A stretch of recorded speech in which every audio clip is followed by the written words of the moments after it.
ರಾಯ್ ಅಲೆಕ್ಸ್ಗೆ ಕೈ ತೋರಿಸಿ ನಗುತ್ತಾ, ಇವಳು ನಿನ್ನ ಹಳೆಯ ಹೆಂಡತಿ ಅಲ್ಲವಾ ಅಂತ ಕೇಳ್ತಾನೆ. ಆಘಾತದಿಂದ ಅಲೆಕ್ಸ್ ಮುಖವು ಹೆಪ್ಪುಗೊಟ್ಟುತ್ತದೆ. ಚೆನ್ನಾಗಿ ಕಾಣಲು ಅಲೆಕ್ಸ್ ಕಣ್ಣು ಹಾಯಿಸುತ್ತಿದ್ದಾನೆ. ಅಲೆಕ್ಸ್ ನಿಧಾನವಾಗಿ ಹೇಳುತ್ತಾನೆ, ಅವಳು ಬದಲಾಗಿದ್ದಾಳೆ ಎಂದು. ರಾಯ್ ನಿಗೂಢವಾದ ಅವನ ಕಣ್ಣುಗಳಿಂದ ತಲೆ ಆಡಿಸಿ, ಹೌದು, ನಿನ್ನನ್ನು ಬಿಟ್ಟ ಮೇಲೆ ಚೆನ್ನಾಗಿ ಇದ್ದಾಳೆ. ಅಲೆಕ್ಸ್ಗೆ ಅವಮಾನವಾಗಿ ಅವನು ಹಲ್ಲು ಮಸಿಯುತ್ತಾನೆ. ರಾಯ್ ಮತ್ತೆ ನಗುತ್ತಾನೆ, ಬಹುಶಃ ಅವಳು ನಿನ್ನ ಬಿಟ್ಟ ದಿನ ಉಳಿದುಕೊಂಡಿರಬಹುದು. ಅಲೆಕ್ಸ್ನ ಕಣ್ಣುಗಳು ಅವಳು ಹೋದಂತ ದಾರಿಯನ್ನೇ ನೋಡುತ್ತಿತ್ತು. ಅವನ ಮನಸ್ಸಿನಲ್ಲಿ ಒಂದು ಲೆಕ್ಕಾಚಾರ ನಡೆಯುತ್ತಿತ್ತು. ಅಲೆಕ್ಸ್ ನೇರವಾಗಿ ನೋಡುತ್ತಾ ಮುಗುಳ್ನಗುತ್ತಾನೆ. ರಾಯ್ ಅಲೆಕ್ಸ್ನ ಅಭಿವ್ಯಕ್ತಿಗಳನ್ನು ನೋಡಿ ರೇಗಿಸುತ್ತಾನೆ. ಮತ್ತೆ ಅವಳನ್ನ ಸೇರ್ಬೇಕನ್ಕೊಂಡಿದ್ದಾನೆ ಇವನು. ಅಲೆಕ್ಸ್ ತಲೆ ಬಗ್ಗಿಸಿ ದೃಢ ನಿರ್ಧಾರದಿಂದ ಹೇಳುತ್ತಾನೆ, ಹೌದು, ಖಂಡಿತ. ರಾಯ್ ನಗುತ್ತಾನೆ. ಅಲೆಕ್ಸ್ ರಾಯನ್ನ ನಿಶ್ಶಬ್ದದಿಂದ ಗುರುಗುಟ್ಟಿ ನೋಡುತ್ತಾನೆ. ರಾಯ್ ಆದರೂ ರೇಗಿಸುತ್ತಿರುತ್ತಾನೆ. ಅವನು ಹುಸಿ ವಿಶ್ವಾಸದಿಂದ ಅವಳ ಬಳಿಗೆ ನಡೆಯುತ್ತಾನೆ. ಅವನು ನಿಧಾನವಾಗಿ ಉಸಿರಾಡುತ್ತಾ ಏನ್ ಹೇಳಬೇಕೆಂದು ಯೋಚಿಸುತ್ತಿದ್ದಾನೆ. ಅವಳನ್ನು ನಿಲ್ಲಿಸಿ ನಗುತ್ತಾ ಕೇಳುತ್ತಾನೆ, ಏಯ್, ಒಂದ್ ನಿಮಿಷ ನಿನ್ನತ್ರ ಮಾತಾಡ್ಬೋದಾ? ಅವಳು ನಿಂತು ನಿಧಾನಗತಿಯಲ್ಲಿ ಅವಳನ್ನು ನೋಡುತ್ತಾಳೆ. ಅಲೆಕ್ಸ್ ನಿಧಾನವಾಗಿ ಮಾತನಾಡಲು ಶುರು ಮಾಡುತ್ತಾನೆ. ಏನೆಲ್ಲ ಆಗಿದೆಯೋ ಅದಕ್ಕೆ ಕ್ಷಮೆ ಇರಲಿ. ಅವನು ತಲೆ ಬಗ್ಗಿಸಿ ಅವನು ಕ್ಷಮೆಯನ್ನು ಕೇಳುತ್ತಾನೆ. ಅಂದು ನಾನು ಅಜ್ಞಾನಿಯಾಗಿದ್ದೆ. ಅವಳು ಕೈ ಕಟ್ಟಿ ಸಂಶಯದಿಂದ ನೋಡುತ್ತಾಳೆ. ಅಲೆಕ್ಸ್ ಮತ್ತೆ ಮಾತನಾಡುತ್ತಾನೆ, ಆದರೀಗ ನಾನೊಬ್ನೇ ಇದ್ದೀನಿ. ಮತ್ತೆ ನಾವು ಹೊಂದಾಗೋಣ. ಅವನು ಮುಂದೆ ಬಾಗಿ ಉದ್ದೇಶದಿಂದ ನೋಡುತ್ತಿರುತ್ತಾನೆ. ಒಂದ್ ವೇಳೆ ನೀನ್ ನನಗೆ ವೀಸಾ ಅರೇಂಜ್ ಮಾಡಿದ್ರೆ ನಾವಿಬ್ರು ಹೊರದೇಶದಲ್ಲಿ ಸಂತೋಷವಾಗಿ ಇರಬಹುದು.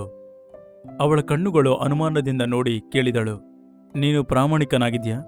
ಅಲೆಕ್ಸ್ ತಲೆಯನ್ನು ಬಾಗಿಸಿ ಹೇಳುತ್ತಾನೆ, ಯಾವುದೇ ಅನುಮಾನವಿಲ್ಲದೆ ಎಂದಿಗಿಂತ ನಾನು ನಿನ್ನನ್ನು ಹೆಚ್ಚು ಪ್ರೀತಿಸ್ತೀನಿ. ಅವಳು ಹುಸಿ ನಗುತ್ತಾಳೆ. ಅವಳನ್ನು ಅರ್ಥ ಮಾಡಿಕೊಳ್ಳಲಾಗಲಿಲ್ಲ.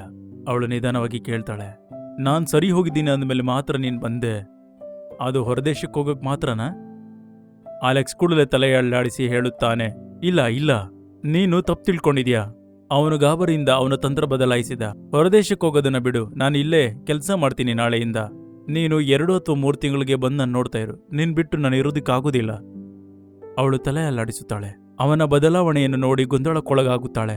ನಿನ್ನ ನಿಷ್ಠೆಯಿಂದ ಇದೆಯಾ? ಅಲೆಕ್ಸ್ ನಾಟಕೀಯವಾಗಿ ಅವನ ಕೈಯನ್ನು ಎದೆ ಮೇಲೆ ಇಡುತ್ತಾನೆ. ನೀನು ನನ್ನ ನಂಬಬಹುದು ಎನ್ನುತ್ತಾನೆ. ಅವಳು ನಗುತ್ತಾಳೆ, ಶಾಂತ ಮತ್ತು ಹುಸಿನಗೆಯಿಂದ. ಹಾಗಾದ್ರೆ ಇನ್ನೆಂದು ಬಿಟ್ಟೋಗಲ್ಲ. ಅಲೆಕ್ಸ್ ಗೊಂದಲಕ್ಕೊಳಗಾಗಿ, ನೀನ್ ಹೇಳ್ತಿರೋದೇನು? ಅವಳು ನಿಧಾನವಾಗಿ ಮಾತಾಡ್ತಾಳೆ, ನಿನಗ್ ಬರೋವಂಥ ಹಣದಿಂದ ನಾನು ಖುಷಿಯಾಗಿರಬಹುದು. ಅಲೆಕ್ಸ್ನ ಕಣ್ಣುಗಳು ದಪ್ಪವಾಯಿತು. ಅವನ ಮುಖದಲ್ಲಿ ಬದಲಾವಣೆಯಾಗುತ್ತಿತ್ತು. ಅವಳು ನಿಧಾನವಾಗಿ ಹೇಳ್ತಾಳೆ, ನನಗೆ ಒಂದು ಕ್ಯಾನ್ಸರ್ ಇದೆ ಅಂತ. ನನ್ನ ಕಂಪನಿ ನನ್ನ ಮನೆ ಕಳಿಸ್ತು, ನನ್ನ ಉಳಿದ ದಿನಗಳನ್ನು ಕುಟುಂಬದ ಜೊತೆ ಕಳೆಯಲು. ಅವಳ ಕಣ್ಣುಗಳು ಒದ್ದೆ ಆಯಿತು, ಆದರೆ ಅವಳ ಮಾತು ನಿಶಬ್ದವಾಯಿತು.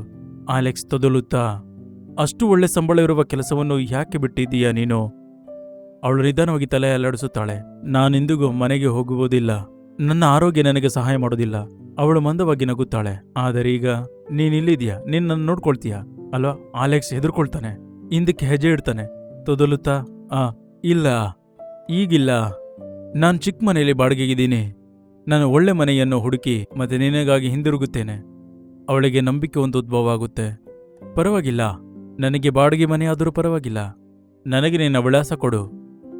ಅಲೆಕ್ಸ್ ಅವನ ನಂಬರ್ ಮತ್ತು ವಿಳಾಸ ಕೊಡಲು ಹೆದರಿಕೊಳ್ಳುತ್ತಾನೆ. ಭಯದಿಂದ ಹಿಂದಕ್ಕೆ ಹೆಜ್ಜೆ ಇಡುತ್ತಾ ತೊದಲುತ್ತಾ, ನಾನಿನ್ನ ಮತ್ತೆ ಭೇಟಿ ಮಾಡ್ತೀನಿ, ಸರಿನಾ? ಅವನು ಆಶ್ಚರ್ಯದಿಂದ ನೋಡಿ ಅವಸರದಿಂದ ಓಡಿ ಹೋಗಲು ನೋಡುತ್ತಾನೆ. ಅವನು ಓಡಿ ಹೋಗುವುದನ್ನು ಆಕೆ ನೋಡುತ್ತಾಳೆ. ಎಲ್ಲವೂ ತಿಳಿದಿರುವ ಹಾಗೆ ನಗುತ್ತಾಳೆ. ಅವಳ ಫೋನನ್ನು ಹೊರತೆಗೆದು ಸ್ನೇಹಿತನಿಗೆ ಕರೆ ಮಾಡಿ ಮತ್ತೆ ನಿಧಾನವಾಗಿ ನಗುತ್ತಾಳೆ. ನಾನು ಯಾರನ್ನು ಭೇಟಿ ಮಾಡಿದೆ ಹೇಳು? ಆ ಹಳೆಯ ವ್ಯಕ್ತಿ. ಅದು ತಮಾಷೆಯಾಗಿತ್ತು.